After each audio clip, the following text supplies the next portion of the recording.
Números capítulo 4.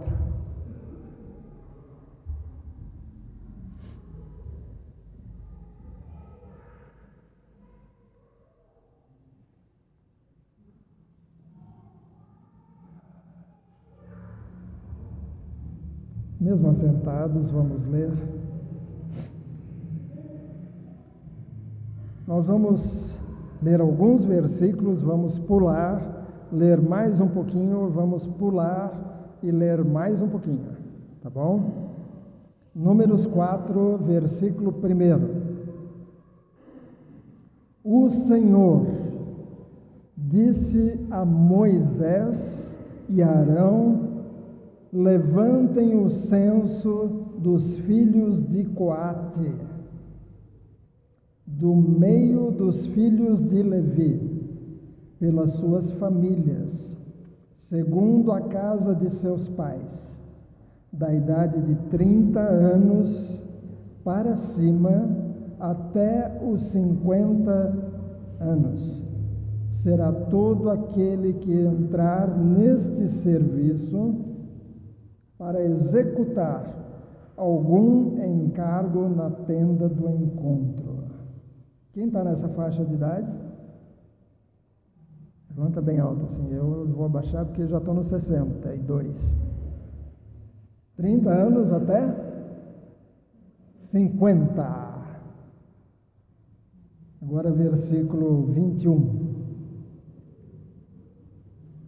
O Senhor disse a Moisés: levante o censo dos filhos de Gersom, segundo a casa de seus pais, segundo as suas famílias, da idade de 30 anos para cima, até os 50, conte todo aquele que entrar neste serviço, para exercer algum encargo na tenda do encontro. Já vimos dos coatitas, a família de Coate, os gersonitas da família de Gerson. Agora versículo 29. Quanto aos filhos de Merari, os meraritas, faça a contagem segundo as suas famílias e segundo a casa de seus pais, da idade de 30 anos para cima até 50. Conte todo aquele que entrar neste serviço para exercer algum encargo na tenda do encontro. Amém? O livro de Números. Às vezes as pessoas vão ler a Bíblia e acham que é leitura como você vai ler um livro normal. Quando você compra um livro na livraria, você abre a primeira página e começa a ler o livro. A não ser a pastora Lúcia, que às vezes lê o final para saber se vai, que se terminar ruim, ela não lê o livro, né? Mas geralmente você começa da primeira página e vai seguindo, vai segurando assim naquela expectativa, morre ou não morre no final, vai dar certo ou não vai dar, o casal vai terminar junto ou não vai. É assim que a gente lê os livros. Mas a Bíblia não é um livro, mas é uma biblioteca. E quando você entra numa biblioteca, que alguns hoje quase não sabem o que é, mas no meu tempo de escola, para fazer trabalho, a gente tinha que ir à biblioteca e chegar lá e dizer para o bibliotecário: eu quero pesquisar sobre algas e líquens. E aí ela vai dizer: você vai procurar aqui, ali, acolá, esse livro também tem, essa... E aí você sentava com a sua turminha e fazia o trabalho, e alguém escrevia, e sempre tinha alguém que dizia: eu passo a limpo e vocês fazem o trabalho, né? Mas a Bíblia é uma biblioteca. Quando você vai começar a ler a Bíblia, você não começa na primeira página, mas geralmente a gente recomenda começar pelos Evangelhos, já lá no Novo Testamento, falando sobre Jesus, falando sobre os milagres de Jesus. Então você já pega lá na frente.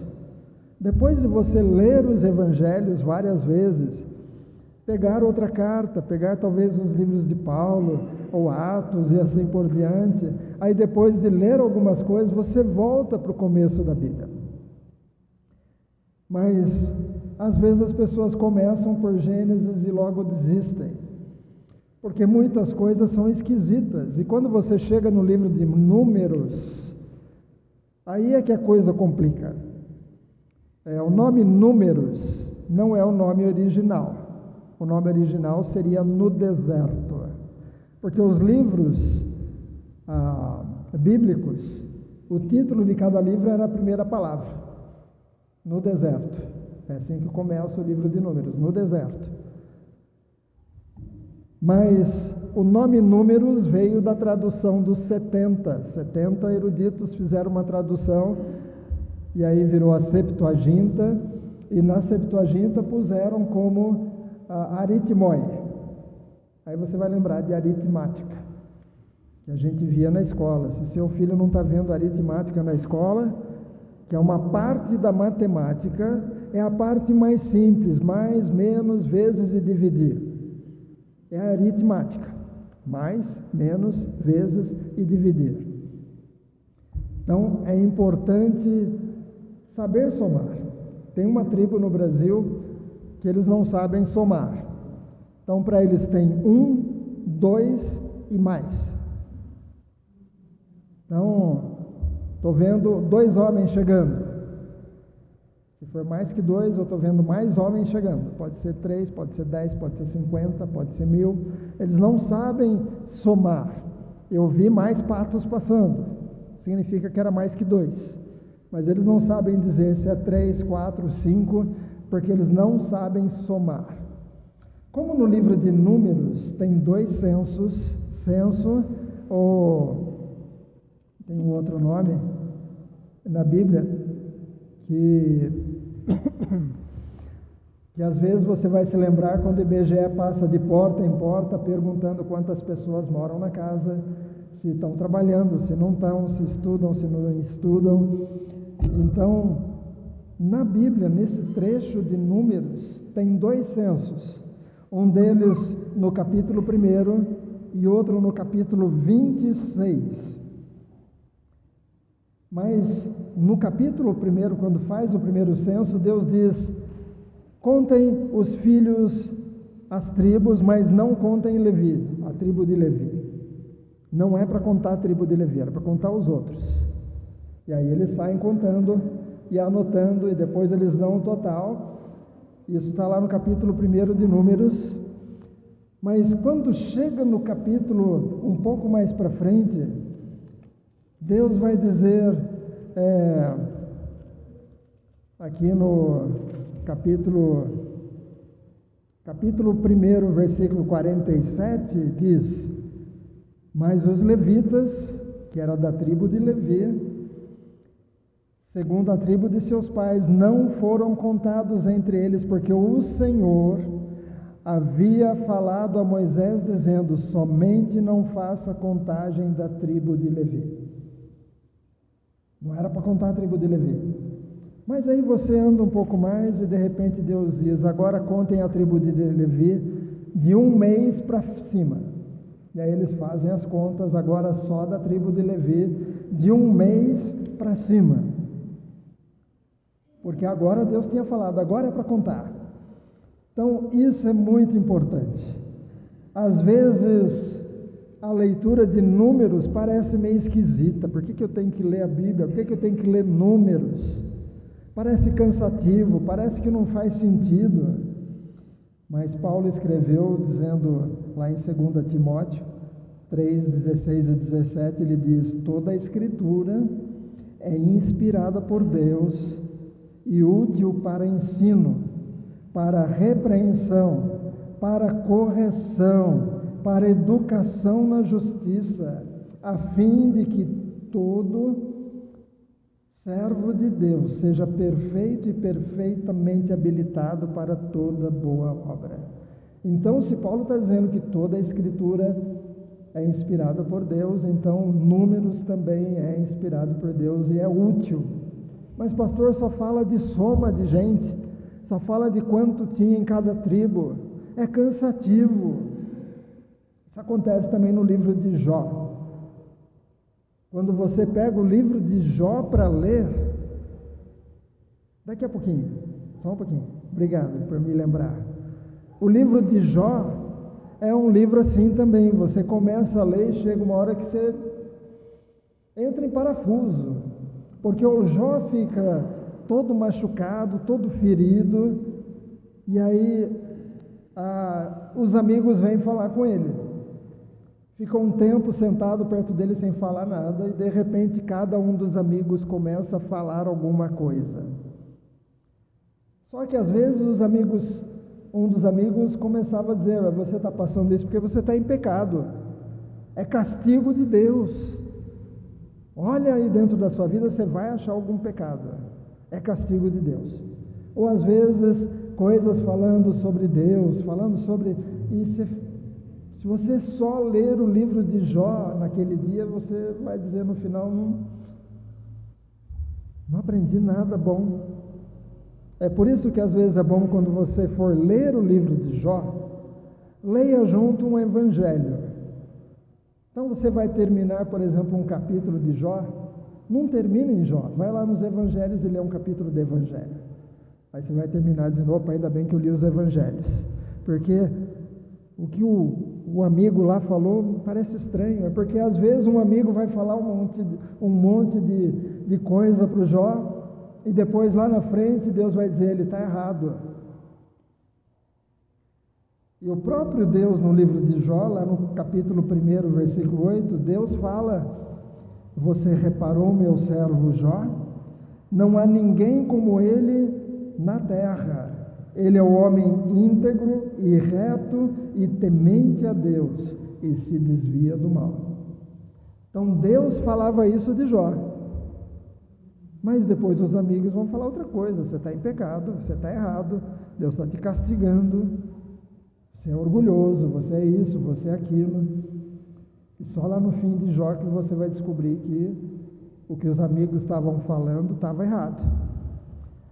Livro de Números às vezes dá essa impressão. O segundo livro da Bíblia, Êxodo, vai falar do povo de Deus como escravos lá no Egito. Escravos. E aí Deus tem que mandar Moisés.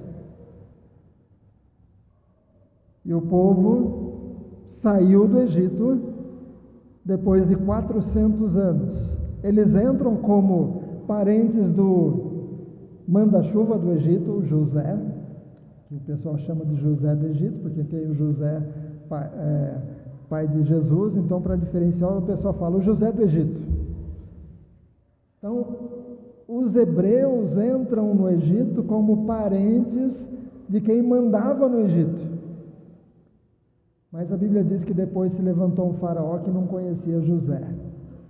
E aí ele começa a usar de astúcia com os hebreus, e depois resolve escravizar os hebreus, e vai apertando o cerco, apertando a pressão sobre os hebreus, até que Deus chama Moisés para libertar seu povo. Está lá no livro de Êxodo.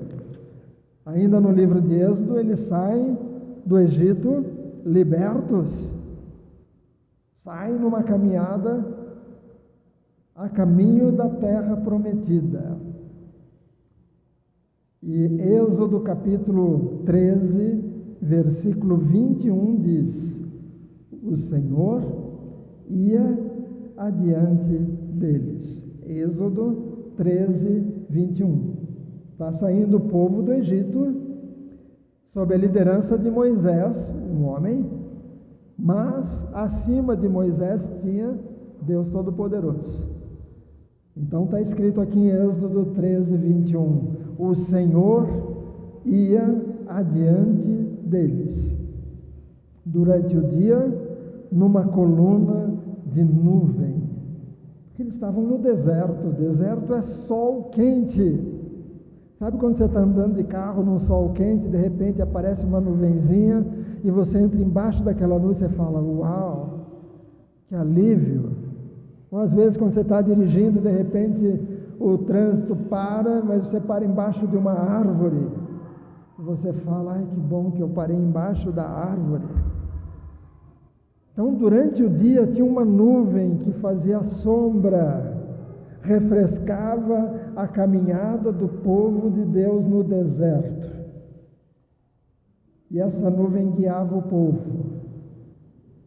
Durante a noite, numa coluna de fogo, para iluminar, a fim de que caminhassem dia e noite.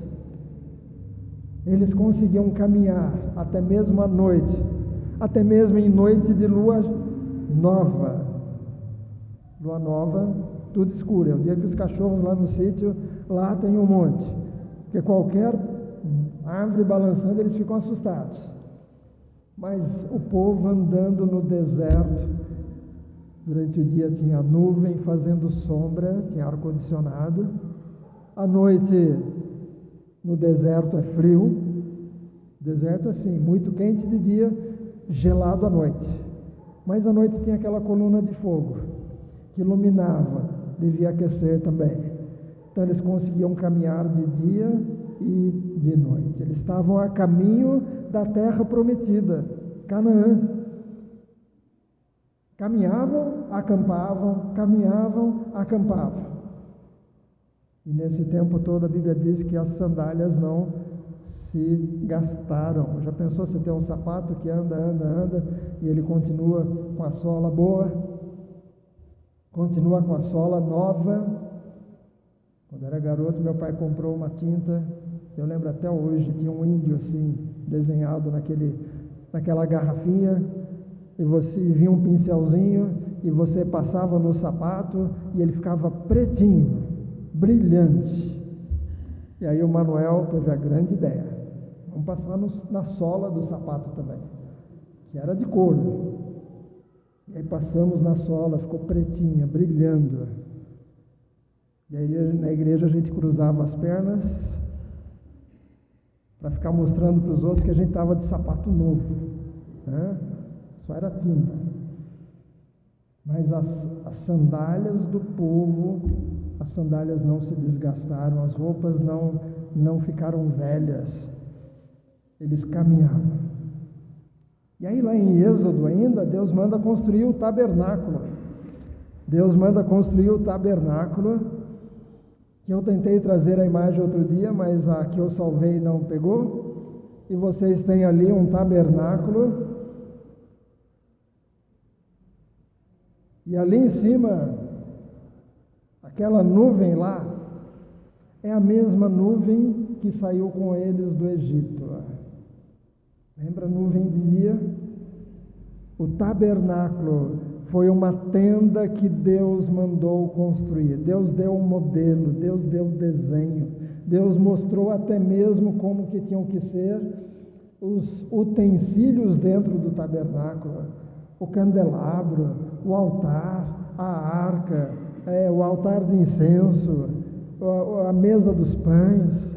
Todo tabernáculo, que é essa construção móvel, era uma tenda grande, todo ele é sombra do que aconteceria depois.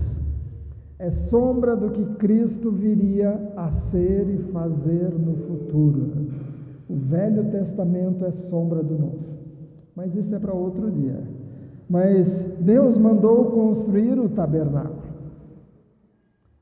Todo móvel, tecidos, madeiras, lona, todo móvel, cordas e as peças dentro. A outra imagem ali, por favor.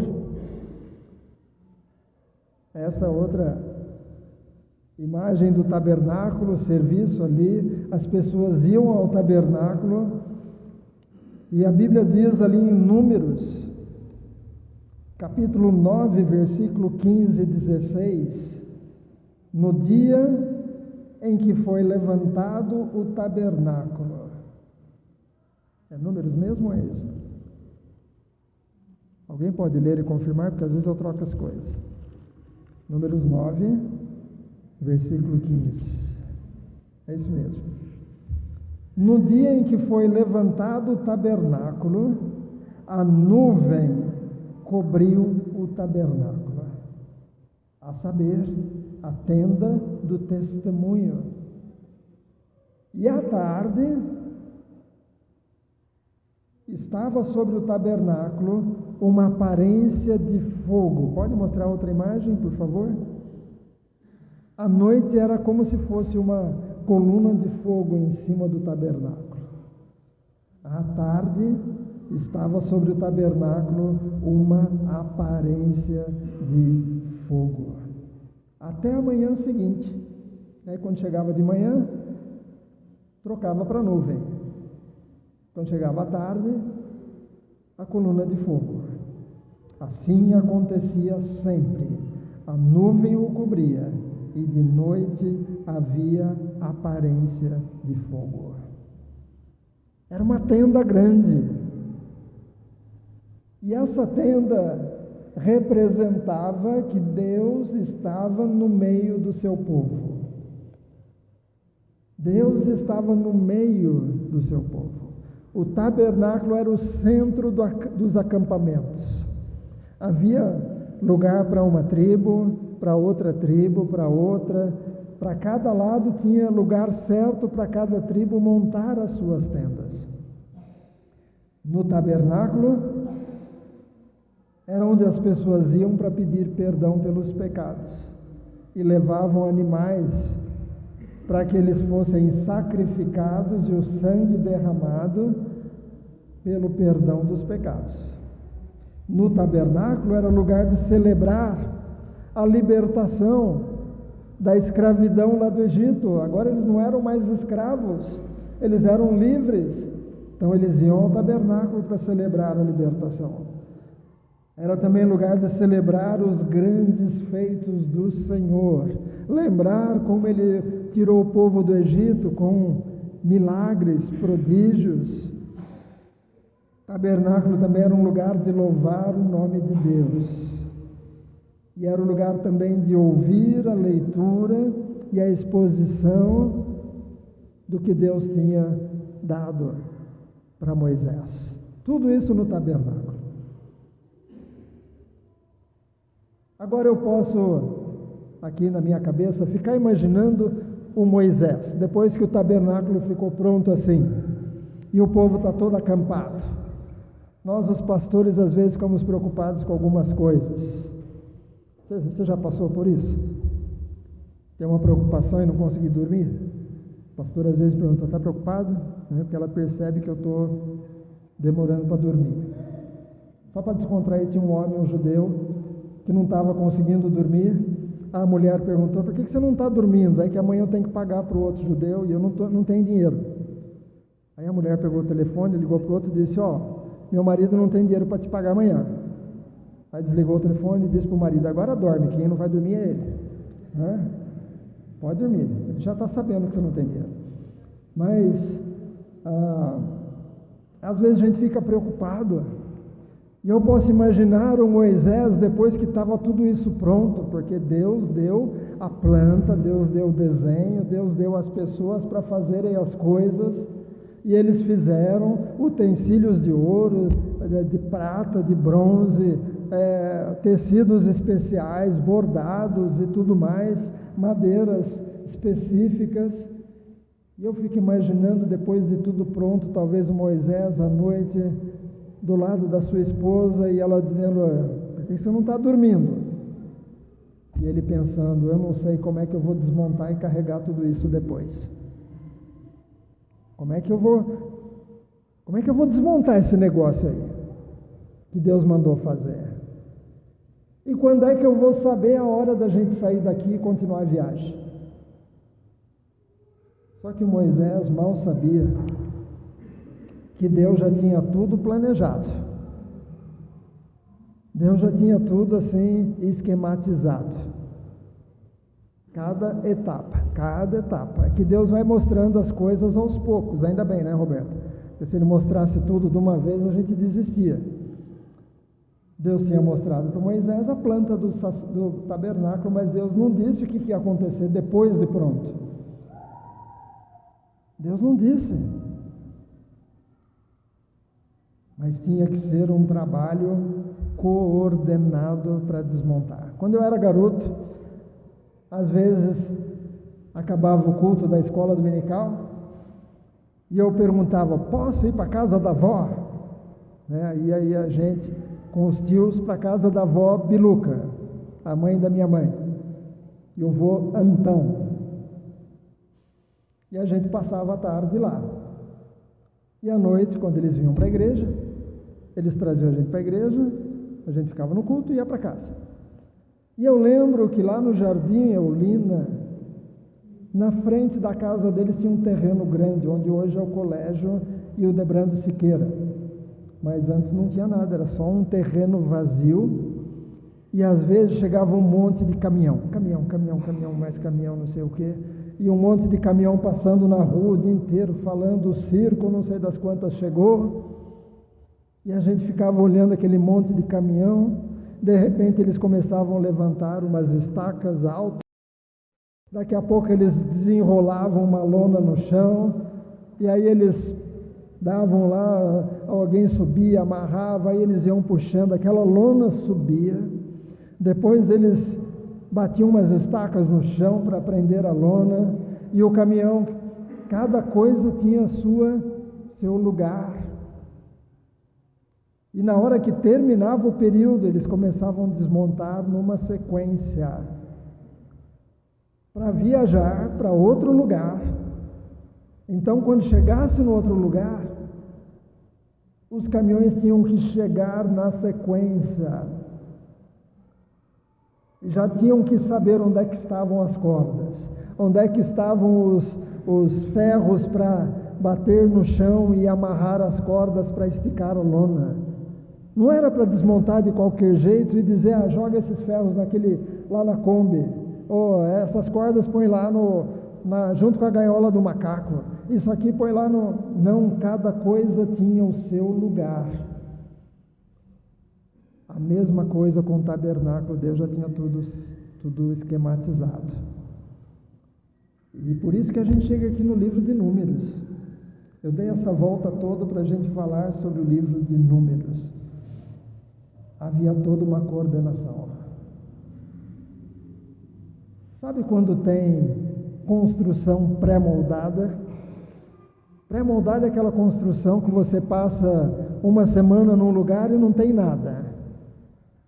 Você volta ali 2 semanas depois, tem uma construção enorme. Você fala: ué, não estava aqui 2 semanas atrás ou na semana passada? É porque foi uma construção pré-moldada. As colunas foram feitas num outro terreno. Quando a gente ia construir aqui, eu até perguntei para o engenheiro se não podia ser pré-moldado. Ele falou: não dá, pastor, porque é muito caro. Porque as vigas, as colunas e as vigas, numa construção pré-moldada, precisa ser tudo super dimensionado. Porque vão fazer as colunas num terreno, depois o guindaste vai levantar aquilo, se for fraco vai quebrar. Então vai levantar, vai pôr em cima de um caminhão, o caminhão vai viajar, depois lá vai levantar do caminhão e vai pôr no lugar. Então tem que ser tudo muito exagerado, muito ferro, muito cimento, e aí fica caro. Já para um supermercado não, porque quanto mais cedo eles terminarem a construção e inaugurar, mais cedo eles começam a ganhar dinheiro. Mas a construção pré-moldada, depois que está tudo pronto, todas as peças prontas, o cimento já secou o que tinha que secar, está tudo pronto, o terreno está pronto, eles marcam o dia e o primeiro que vem é um caminhão, aquele que guindaste, ou não sei se tem algum nome especial. Ele vem. Eu lembro na Central de Campinas, quando eu estava fazendo aquela reforma, eu trabalhava lá na época, e de repente chegou aquele caminhãozão numa rua sem saída. Eu falei: e agora? E ele entrou, e ele conseguiu estacionar, e daqui a pouco ele levantou aquela peça, e de dentro dela foram saindo outras, tipo aquelas antenas de radinho a pilha de antigamente, que a gente puxava assim, e ficava aquele negócio comprido, né? ou antena de carro, que a gente chegava com uma chavezinha especial e levantava a antena assim, e ela ia, aquele caminhão levantou e de repente começaram a chegar os caminhões com as peças. Mas tem que chegar tudo na sequência. Não adianta chegar o caminhão assim, estou com pressa, quero ir embora logo, vou chegar logo lá. Não, porque cada peça tem uma sequência, como um quebra-cabeça. Como um quebra-cabeça que tem que ser montado na sequência. A Jaque uma vez ganhou um quebra-cabeça de um castelo, não sei quantas peças que era. Mas ele não era um quebra-cabeça normal que você põe em cima de uma mesa e monta. Não, você ia montando, aquele negócio ia subindo, subindo, subindo, até o alto da torre. Era um castelinho. Era um quebra-cabeça em 3D. Uma construção pré-moldada também é um quebra-cabeça em 3D. Tem a sequência. Cada peça tem que chegar na hora certa. O tabernáculo era um quebra-cabeça em 3D. Na hora de desmontar, tinha que desmontar do jeito certo, na sequência, viajar com o tabernáculo na posição certa, para que quando chegasse lá, começasse o tabernáculo, a construção de novo, na sequência. Lembra que eu disse que Deus não tinha falado para Moisés e para Arão como é que ia ser a desmontagem do tabernáculo? Quando chega no capítulo 4, Deus fala, agora você vai fazer o censo, primeiro dos coatitas, depois dos gersonitas, depois dos meraritas. Eram 3 filhos de Arão. E cada grupo tinha sua função. Vamos ver lá no capítulo 4.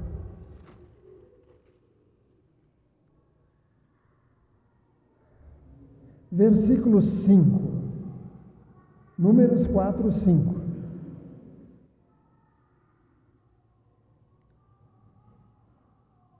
Quando o arraial partir, arraial era o acampamento, tá bom? O acampamento chamava arraial.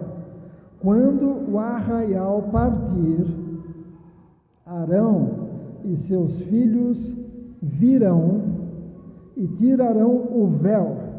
O véu, estão vendo que tem ali essa parte de fora, depois tem aquela outra parte coberta ali. Dentro daquela parte coberta tinha uma outra parte, cada coisa no seu lugar.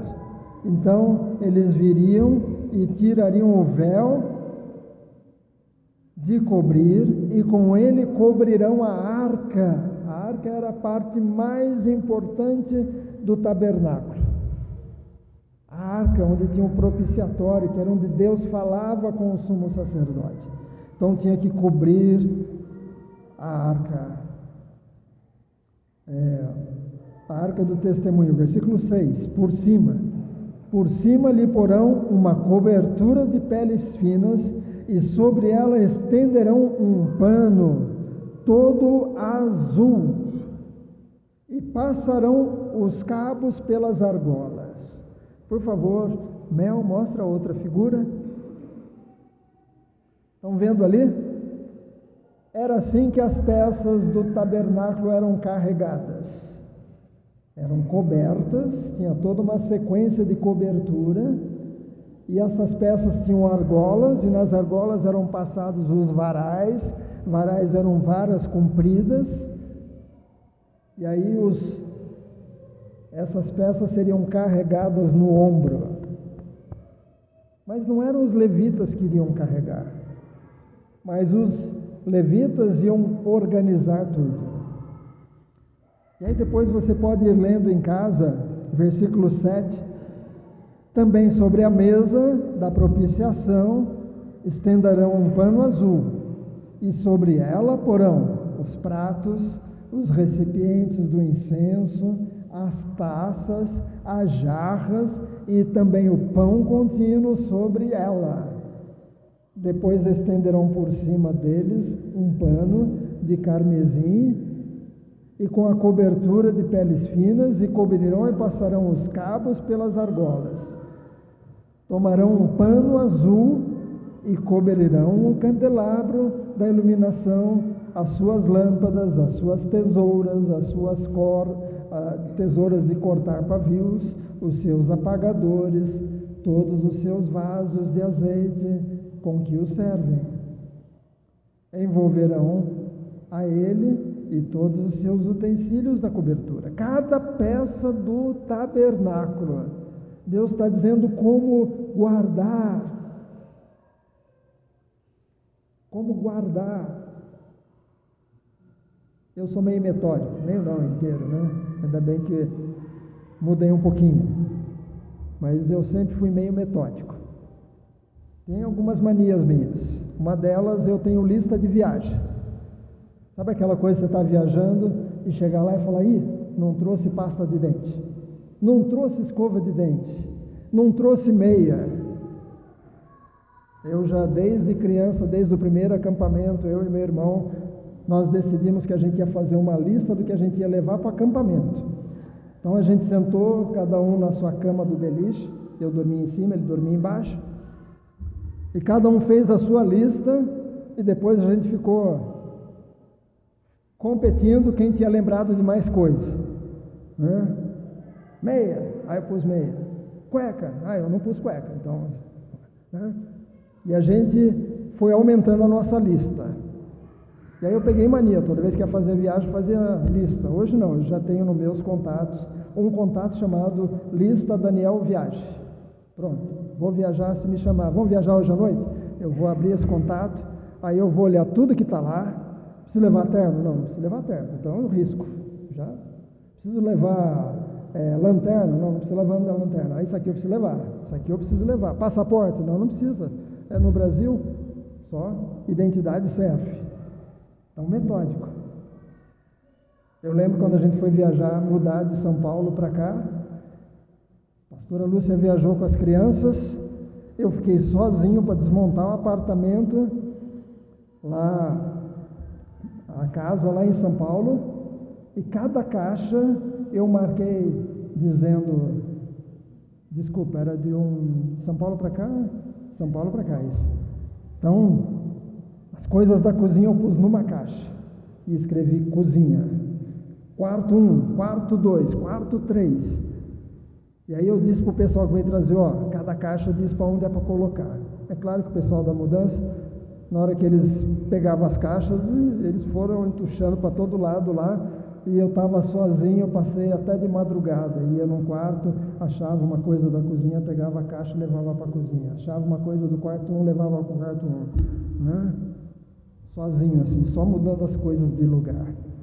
Deus dá a lista de como desmontar o tabernáculo e o que guardar em cada coisa. Não era para guardar uma pá lá, um apagador de pavio no outro lugar, não, cada coisa tinha o seu lugar, como a Jaque diz lá para o Dudu, cada coisa tinha a sua casinha. Porque às vezes o Dudu fala: cadê a tesoura? Aí ela fala: você que brincou da última vez, você guardou a tesoura na casinha da tesoura? Né? Aí ele fala: não guardei na casinha da tesoura. Então, culpa é sua. Se tivesse guardado na casinha da tesoura, você ia na casinha da tesoura, a tesoura estava lá. Deus diz onde era a casinha de cada coisa. E os levitas tinham que embalar cada coisa com os utensílios dentro, embalar com esse pano azul, passar o varal, e quando estivesse tudo pronto, aí era para chamar cada um daqueles 3 grupos, os coatitas, os gersonitas e os meraritas. Cada um tinha uma função, o que ia carregar. Mas quem que ia carregar? Lembra que o censo era de que idade até que idade? 30 a 50. Esses iriam carregar as coisas, de 30 a 50. A pessoa ia carregar. Quando chegasse no 51, pronto, me aposentei. E o que ele ia fazer? Com certeza ele ia treinar os novos, para dizer: olha, faça assim, faça assado, carrega desse jeito, faz esse exercício que vai ficar melhor para você não ficar com o ombro cansado. Olha, come tal coisa que te deixa com o braço mais forte. Cuidado, olha para frente para não tropeçar, porque já tinha experiência. E os mais novos, antes de 30 anos, eles iam aprendendo, observando como que carregavam, observando como que as coisas funcionavam. Do que você acha que os filhos deles brincavam? Filho de mecânico brinca do quê? De arrumar carro, né? Os filhos deles, com certeza, deviam brincar de dobrar cobertor. Vamos fazer de conta que a gente está dobrando não sei o quê. Vamos fazer aqui um tabernáculo com uns pauzinhos e vamos fazer de conta que a gente está desmontando. Eu estou aqui com os meus botões imaginando que as crianças deviam brincar. Porque um dia aqueles meninos de 6, 7, 12 anos chegariam aos 30. E aí seria a vez deles. Opa, ano que vem eu vou poder carregar. Ano que vem vai ser a minha vez. Cada grupo tinha sua responsabilidade. Cada um. E Deus até fala, olha, os coatitas não é para eles entrarem antes do tempo para dar uma olhada no tabernáculo que estava desmontando, para ver, aproveitar agora está desmontando, eu vou olhar como que a arca que só o sumo sacerdote vê uma vez por ano. Deus fala, não era para eles entrarem antes do tempo. Eles iam morrer se entrassem antes do tempo. Tinha que esperar até tudo estar embalado. E aí os levitas iam dizer, você e você, vocês pegam aquela coisa lá, ó, a arca. Você e você, vocês vão carregar aquilo. E tinha com certeza, porque a Bíblia diz o número em cada grupo, milhares em cada família, que estavam dentro dessa idade de 30, 50. Então no caminho talvez eles revezavam a cada, sei lá quantas horas, iam revezando, mas tudo era certinho, tudo era dentro de uma organização. Organização que com certeza Moisés nunca iria imaginar, mas Deus já tinha preparado tudo. E como saber a hora de sair? Pode voltar para aquele outro, por favor. Como saber a hora de sair? Lembra que a coluna, quando ela se levantava, era Deus dizendo, bora, bora, Bill. Como brincam na casa não lembro de quem aí, bora, Bill. Tem uma família aí que eles, já sei, a Laura já se entregou ali, né? Bora, Bill. É como se Deus dissesse, bora, meu povo. Aí eles desmontavam o tabernáculo. Os levitas faziam isso, embalavam as coisas. E aí cada família tinha responsabilidade. Tinha uns que eram responsáveis pelas cordas, outros eram responsáveis pelos postes onde eram amarradas as cortinas, outros eram responsáveis pelas cortinas e eles tinham que carregar aquilo tudo, sem saber até quando. Mas quando chegava num lugar onde a nuvem parava, e se era de noite a coluna de fogo parava, aí era hora de montar o tabernáculo na sequência certa. Cada coisa tinha o seu lugar. Cada um vinha trazendo a sua peça na hora certa, sincronizado. O que me diz? A palavra de hoje é tabernáculo com 3 P's. Tabernáculo com 3 P's. P de pato mesmo, tá bom? Eu sei que tabernáculo não tem P, mas a gente chega lá daqui a pouco. A gente pensa no tabernáculo, era algo móvel. Eles montavam, desmontavam, montavam, desmontavam. Mas depois de um tempo, Jesus edifica a sua igreja. A igreja. Graças a Deus que hoje a nossa igreja não é mais desmontável, né? Mas teve uma época que a gente tinha que desmontar muita coisa. Tinha uma época que quando acabava o culto, tinha uma salinha pequenininha ali do antigo bar, que tinha portas aquelas de metal de levantar assim, e acabava o culto e tinha que guardar todos os equipamentos dentro daquele quadradinho, que era o único lugar que tinha a porta, só que não fechava. Então era um araminho que a gente amarrava assim e ia embora para casa, né? Confiando no araminho que estava amarrado ali, e quem olhava de fora achava que tinha chave, mas a gente sabia que era um araminho desses fraquinho que segurava tudo ali. Mas a igreja, o que é que representava o tabernáculo? A presença de Deus no meio do seu povo. A igreja representa a presença de Cristo no meio do seu povo. Não estou falando do templo, porque a igreja pode ser uma igreja debaixo de uma árvore. A igreja de Barão Geraldo começou embaixo de uma árvore. Eu gostava de ir para lá porque era perto de uma chácara e tinha uns coles. E eu lembrava da Lesse, né? Que era um cole e coisa e tal, mas isso é da minha infância. Mas a igreja de Barão Geraldo começou debaixo de uma árvore. A igreja pode ser numa construção de madeira, como nós vimos naquela live missionária com o pastor Pablo lá nos Aguarunas. A igreja pode ser numa construção de lata. A igreja pode ser numa praça. Mas a igreja nos faz lembrar da presença de Cristo no meio do seu povo. Jesus disse sobre esta pedra, ele está falando com Pedro, que era uma pedrinha, mas Jesus disse sobre esta pedra, ou seja, ele que é a rocha, Jesus disse que ele era a rocha. Sobre esta pedra edificarei a minha igreja, a igreja de Jesus. Alguns homens dizem, não, a igreja foi invenção dos homens. Não, não foi invenção dos homens. Foi Cristo quem disse que edificaria a sua igreja. A igreja de Cristo. A igreja, seja ela pequenininha, seja ela de milhares de pessoas, é a igreja.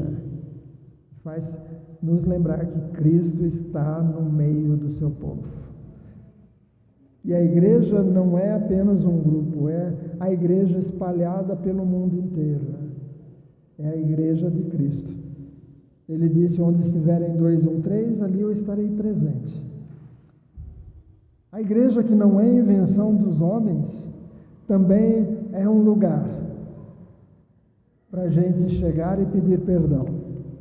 É um lugar para a gente chegar e agradecer e louvar a Deus pelo que Ele tem feito.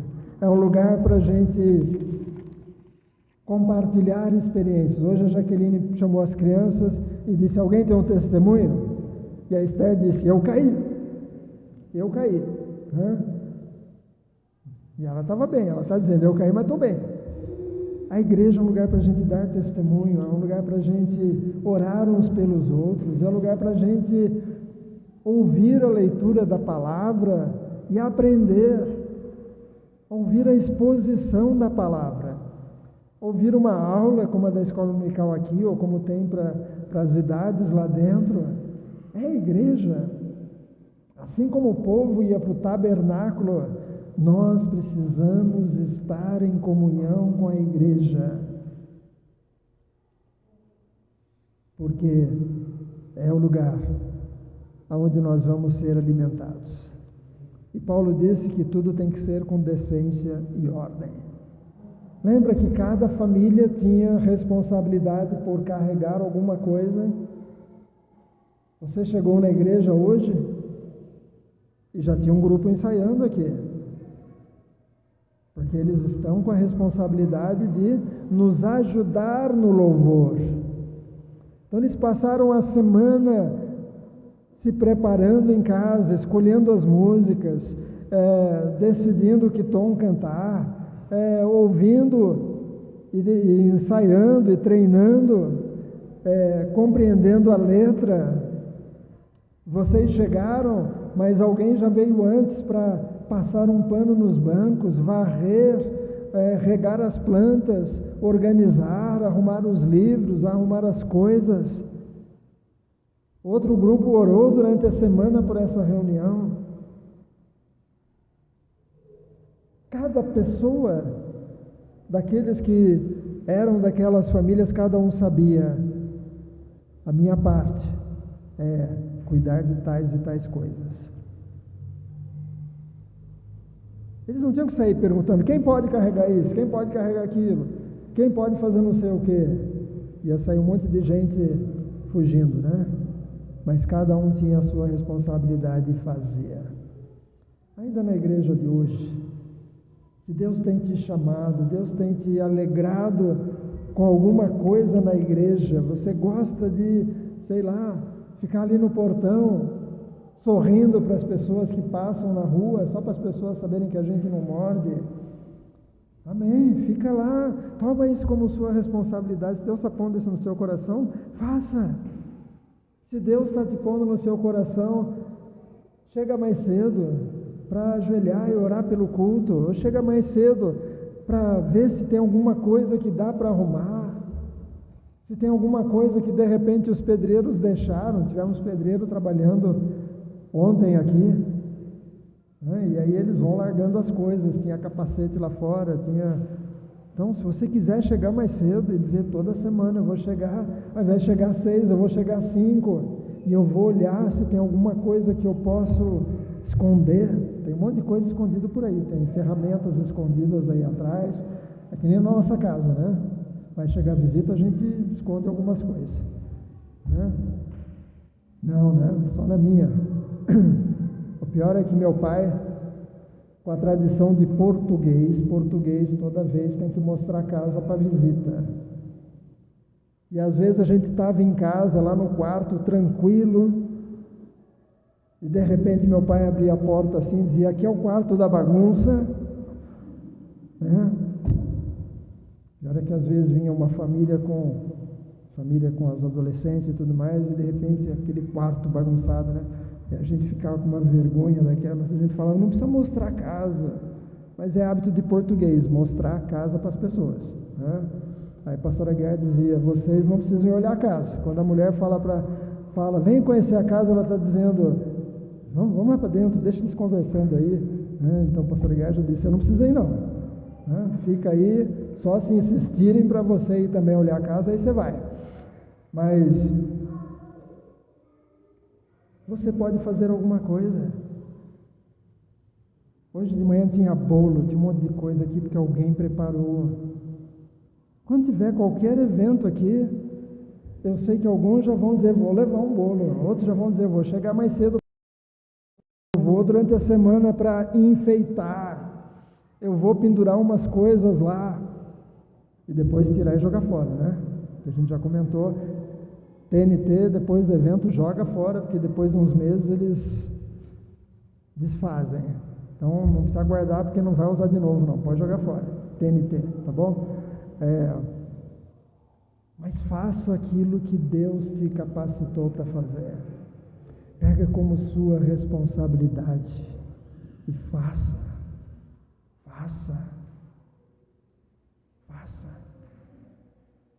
Conheci alguém recentemente que disse que foi para uma igreja e ele não sabia o que fazer. Ele disse para o pastor: pastor, se precisar varrer, eu vou varrer. Está precisando varrer? Eu vou vir varrer. Pastor, o que está precisando? Eu vou vir fazer. Mas a Bíblia diz também que o nosso corpo é o quê? Templo do Espírito Santo. A igreja também precisa ter, não uma nuvem em cima da igreja. Se você sair atravessar a rua, agora à noite você não vai ver uma tocha de fogo lá em cima. Você vier de dia, não vai ter uma nuvem aí para cima. Mas as pessoas precisam olhar para a igreja e dizer: Deus está lá. Porque eu estou vendo as pessoas que estão indo lá, e eu conheci, eu vi como elas eram antes. Eu estou vendo meu pai naquela igreja, e eu sei como ele era antes, e eu estou vendo diferença no meu pai. Eu estou vendo a minha vizinha ir lá naquela igreja, e eu estou vendo que o casamento dela está diferente. Eu estou vendo que as crianças, os adolescentes estão mudando, porque Deus está naquela igreja. As pessoas precisam olhar para a igreja e compreender ali a casa de Deus. Ali Deus está lá. Mas as pessoas também precisam olhar para mim e para você como templo do Espírito Santo. E lá no seu trabalho, lá no seu local de estudo, seja na idade das adolescentes aqui, das crianças, dos jovens, lá na faculdade, as pessoas precisam olhar para você e dizer: ele é diferente. Alguma coisa mudou. Eu acho que o Jefferson já viu muita diferença na Bia, né? Desde que ela começou a vir para cá. E a gente tem que olhar uns para os outros e dizer: está mudando. A Paula está diferente. Né? O Walter está diferente. Porque o Espírito Santo de Deus em nós tem que fazer a diferença. E dentro da nossa vida a gente tem que compreender que cada coisa tem o seu lugar. Deus tem, cada coisa tem o seu lugar. Pastor, o senhor falou de tabernáculo com 3 pés. Por que 3 pés? O que me ensina esse capítulo 4 de Números sobre tabernáculo? Primeira coisa é participação. Participação. Cada um dentro daquela faixa de 30 a 50, lá, se você já passou dos 50 aqui, você tem sua participação também. Se você ainda não chegou aos 30, também tem sua participação. Hoje todo mundo pode participar. Mas aquilo que você compreende como um dom de Deus sobre a sua vida, coloca a serviço da igreja. Aquilo que você entende que é um talento que Deus te deu, coloca à disposição da igreja. Conhecemos um pastor que era muito experiente e ele foi para os Estados Unidos, chegou numa igreja grande e aí ele falou: no que a gente pode ajudar? E aí disseram: está precisando de ajuda no berçário. Aí a esposa dele, que era estudada já de muitos ministérios aqui no Brasil, lá nos Estados Unidos, foi trocar fralda de meninas. Foi ajudar crianças, porque estavam dispostos a ajudar. Não chegaram lá dizendo: olha, eu só faço isso, isso, isso e aquilo. Então, participe, seja parte. Essa igreja é sua também. Se você está vindo aqui, faça a sua parte. Faça a sua parte. Talvez seja, ao final do culto, fechar as janelas. Talvez, ao final do culto, ajudar a apagar as luzes. Ver se tem alguma coisa ligada. Eu não sei o que é. Talvez chegar mais cedo e ajudar o pessoal a estacionar para caber mais carros aqui nesse pedaço, sem que as pessoas tenham que ir muito longe. Eu não sei o que Deus vai pôr no seu coração, mas participe. Segunda coisa é percepção. Percepção. A nuvem era indicação da hora de sair do acampamento. A nuvem era a indicação. A hora que a nuvem levantava, lá no capítulo 9, vamos lá para o 9. 9 de Números.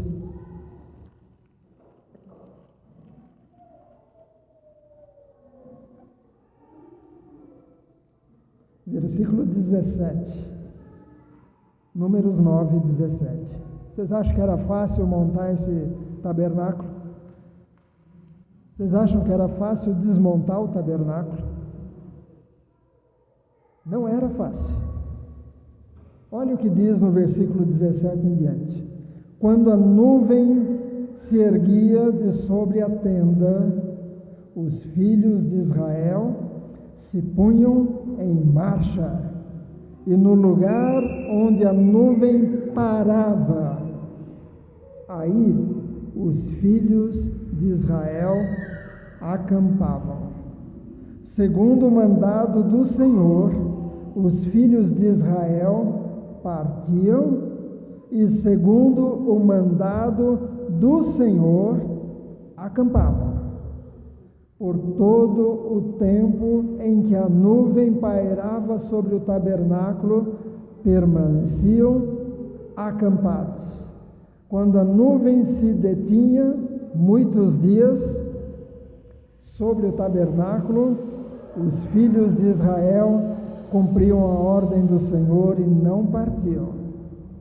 Às vezes, a nuvem ficava poucos dias sobre o tabernáculo, então, segundo o mandato do Senhor, permaneciam. Lembra que era difícil montar o tabernáculo? Só que às vezes a nuvem parava só pouquinho dias. E de repente a nuvem levantava. E aí eles desmontavam tudo de novo. Embalavam, colocavam no ombro e carregavam. Versículo 21. Às vezes, a nuvem ficava desde a tarde até a manhã. A nuvem se erguia e punham-se a caminhar. Alguns de hoje diriam, mas Deus já de novo? Sossega, Deus. Chegamos ontem que a gente montou o tabernáculo, agora você já vai levantar de novo? O lugar aqui é gostoso, olha, a vista é bonita. Vamos ficar aqui uns dias. Eu cansei de desmontar e montar. Não, a Bíblia está dizendo que às vezes a nuvem ficava há pouco tempo e já levantava. Erguia, punham-se em marcha, quer de dia, quer de noite. Às vezes a coluna de fogo levantava de noite. Era sinal de, bora gente. Não é para esperar até de manhã, tem que ser agora. Erguendo-se a nuvem, partiam. Se a nuvem se detinha sobre o tabernáculo por 2 dias, ou 1 mês, ou por mais tempo, enquanto pairava sobre ele, os filhos de Israel permaneciam acampados, e não se punham em marcha, mas quando a nuvem se erguia, eles partiam. Segundo o mandado do Senhor, acampavam. Segundo o mandado do Senhor, se punham em marcha, cumpriam o seu dever para com o Senhor, segundo a ordem do Senhor, por meio de Moisés. Tabernáculo com P de participação. Participe. Tabernáculo com P de presença. Entenda que a igreja é o símbolo da presença de Deus. Chegue, não que Deus não esteja na sua casa, Ele está lá com você também. Mas quando você vem à igreja para estar junto com os irmãos, para adorar junto, para aprender junto, venha, sua presença é importante, mas também a sua percepção. Adiantava a nuvem levantar e ir embora, e Moisés dizia, não, vamos ficar aqui mais um tempo, deixa a nuvem embora, a gente continua, a gente já sabe como faz o culto, a gente já sabe como degola os animais, a gente já sabe o que tem que queimar, o que não é para queimar, o que é para levar para fora do acampamento, a gente já sabe o que tem que lavar, o que não tem que lavar, deixa a nuvem embora, deixa a coluna de fogo embora. O tabernáculo continua aqui. Adianta a gente fazer isso com a igreja? Se o Espírito Santo estiver dizendo, vamos mudar para lá agora, vamos mudar, fazer assim agora os cultos, vamos mudar a palavra agora para esse jeito de anunciar a palavra, vamos agora trabalhar com esse grupo, vamos agora trabalhar com crianças, vamos agora trabalhar com pessoas que são novas no bairro. Eu não sei o que o Espírito Santo vai dizer, mas a hora que o Espírito Santo começar a dizer, vamos mudar, A gente tem que ter a percepção de entender e mudar junto com Ele. Não adianta a gente ficar fazendo por... eu sei fazer, eu já sei como funciona. Mas também não adiantava a nuvem ficar lá e de repente Moisés dizer, vamos desmontar o tabernáculo? Vamos, então vamos. Vamos levar o tabernáculo para outro lugar. E a nuvem ficar lá no lugar. E o tabernáculo ir embora. Porque Deus não estaria no meio do seu povo. Deus no meio do povo era a solução para o povo hebreu, que depois vai passar a ser chamado de povo judeu, de Israel, ok? E do judeu, Jesus era judeu, os discípulos eram judeus, e aí vem o cristianismo, amém? Então o cristianismo está ligado com o judaísmo. Nós usamos o mesmo Velho Testamento, os judeus usam só o Velho Testamento. Eles não creem no Novo Testamento, mas o Velho Testamento os judeus seguem. Eles estudam o Velho Testamento. Os militares, eles leem as histórias das batalhas para perguntar para Deus como é que nós vamos batalhar. Mas nós precisamos ter a percepção. Por onde Deus quer ir? A hora que Deus falar, bora, vamos agora trabalhar desse jeito, vamos agora parar de usar o banco desse jeito, vamos fazer um círculo. Se Deus falar, nós temos que fazer. Não é ir atrás das modas. Qual que é a moda agora? Tinha uma moda que todo mundo cantava, como? De frente para a parede. O guitarrista ficava lá, de frente para a parede, tocando para a parede. O tecladista ficava lá, tocando de frente para a parede. O grupo do vocal ficava lá atrás, cantando para a parede. Por quê? Porque era o entendimento de que as pessoas não podiam aparecer. Então eles cantavam de costa para o grupo que vinha para a igreja. Foi uma moda, de repente outros começaram a fazer. Se Deus mandou um grupo fazer isso, Deus mandou eles fazerem. Por que os outros têm que imitar? É porque é moda. Não, agora a música é assim. Apaga as luzes e canhão de luz e não sei o quê. Se Deus mandou uma igreja fazer assim, é o jeito que a coluna está mostrando para eles. É o jeito que o Espírito Santo está dizendo para eles fazerem. Eu não tenho que ir lá e copiar. Se Deus não está me dizendo para fazer daquele jeito. Cada época tem a moda. Cada época. A moda agora é a igreja preta. Tudo preto, tudo preto, preto, preto, preto. Se Deus mandou algumas igrejas pintarem de preto, eles têm que pintar de preto. Por enquanto, Deus não disse isso pra gente. O dia que Ele falar pra gente, pinta de preto, aí eu tenho que pintar de preto, tá bom? Mas se Deus não falar, a gente vai deixando de branco mesmo, tá bom? Mas nós precisamos da percepção. Tem que ter a nossa participação na vida da igreja. Você é parte da igreja. Você é da igreja, você é parte. Faça a sua parte. Porque tem coisa que só você sabe fazer. Não adianta chegar e dizer num varreiro ali. Deus está te mostrando, Ele está dizendo, semana que vem ajudar na limpeza para você varrer ali onde eu estou te mostrando. Não adianta dizer tem um vidro quebrado lá. Se Deus está te mostrando, Ele está dizendo, faz alguma coisa. Se Deus está te mostrando, tá feia aquela coisa naquele lugar ali. Ou aquela planta não devia estar lá, devia estar aqui. Talvez Deus está te dizendo, vem ajudar na arrumação, vem ajudar na recepção, vem ajudar não sei no que, sua participação. E entender a presença de Deus no culto é o que importa. Não é quem vai cantar, quem vai pregar, Uma vez o Silas Malafaia ia pregar na central, e aí ele não pôde chegar, aí deu confusão no estacionamento, porque era gente que tinha ido lá só porque ele tinha anunciado na televisão: vou pregar na Nazareno Central de Campinas.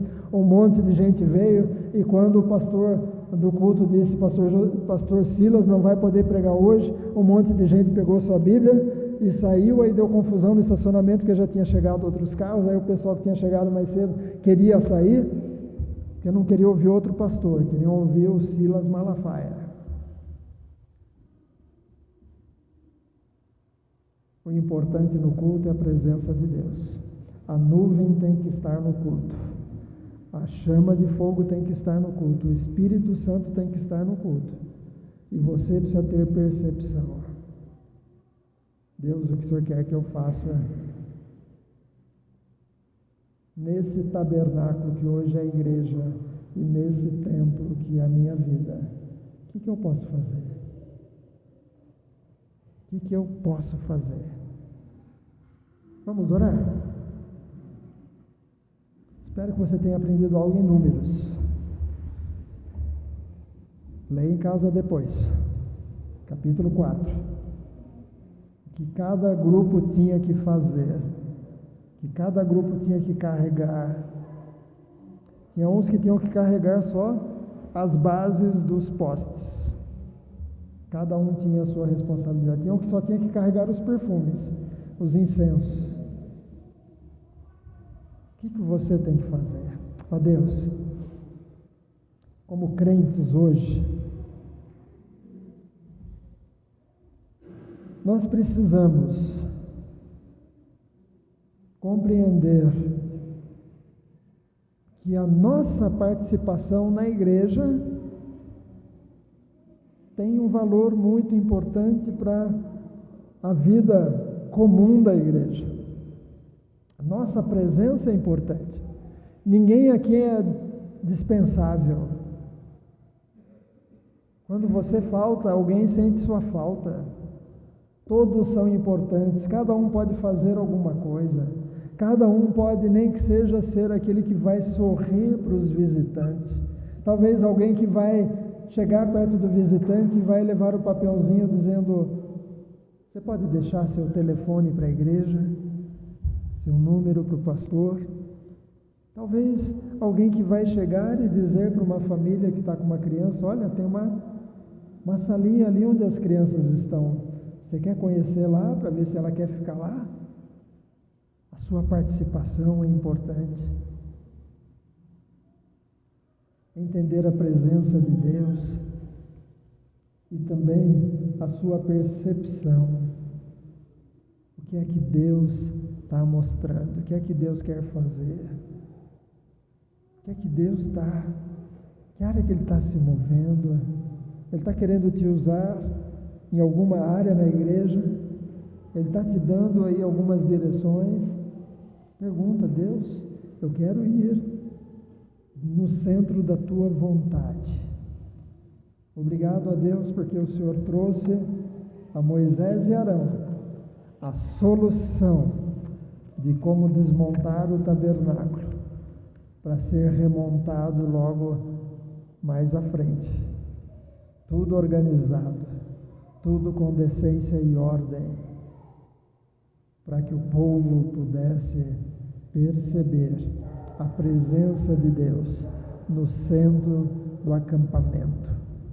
Abençoa a tua igreja, que as pessoas possam olhar para nós durante a semana e ver a presença de Deus em nós, e talvez fazer uma pergunta, talvez pedir uma ajuda, talvez contar a vida delas para buscar uma orientação. Senhor, que nós tenhamos esse sinal da tua presença em nós, em nome de Jesus. Amém. Que Deus te abençoe. Leia capítulo 4, depois de capítulo 9 de novo, e compreenda que Deus é maravilhoso. Deus te abençoe.